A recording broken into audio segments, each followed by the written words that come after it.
नमस्कार मित्रांनो, तर आजच्या ब्लॉगमध्ये आपल्या सर्वांचं स्वागत आहे. आज खूप थंडी होती, परंतु आपल्या भरती करणाऱ्या मुलांचा सराव घेण्याकरता अकॅडमीमध्ये जावंच लागलं. थंडी असल्यामुळे मी आज टू व्हीलर न नेता डायरेक्टली माझी फोर व्हीलर गाडी घेऊन गेलो, कारण खूप जास्त थंडी आहे. 3-4 दिवस झालं वातावरण खूप गार पडलेलं आहे. तुम्ही पाहू शकता. तुमच्याकडे पण कशी थंडी नक्कीच सांगा.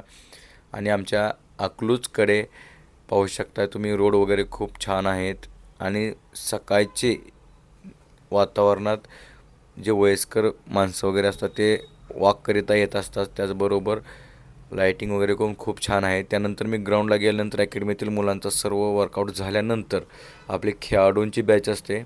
जे मुलं स्कूल गेममध्ये स्टेट नॅशनल खेळतात त्या मुलांकरिता आपण वेगळी बॅच ठेवलेली आहे. त्यामध्ये पाहू शकता त्यांचा स्पेशली वर्कआउट घेतलं जातो. ज्याला कोणाला जॉईन करायचं ते जॉईन करू शकतात. या मुलाला नवीनच वर्कआउट इव्हेंट दिलेला आहे थाळीफेकचा.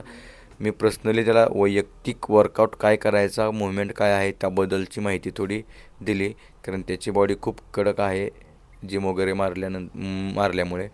तुम्ही त्यानंतर पाहू शकताय कंबर रिलीज कशी झाली पाहिजे थ्रोसाठी, ते पण मी त्यामध्ये करून दाखवलेलं. तो मुलगा नक्कीच चांगल्या प्रकारे करत आहे प्रॅक्टिस. त्यानंतर स्कूल गेमची 8वी-9वीचे जे मुलं आहेत त्यांची फिटनेस वर्कआउट चालू आहे. ABC वर्कआउट, जंपिंग वगैरे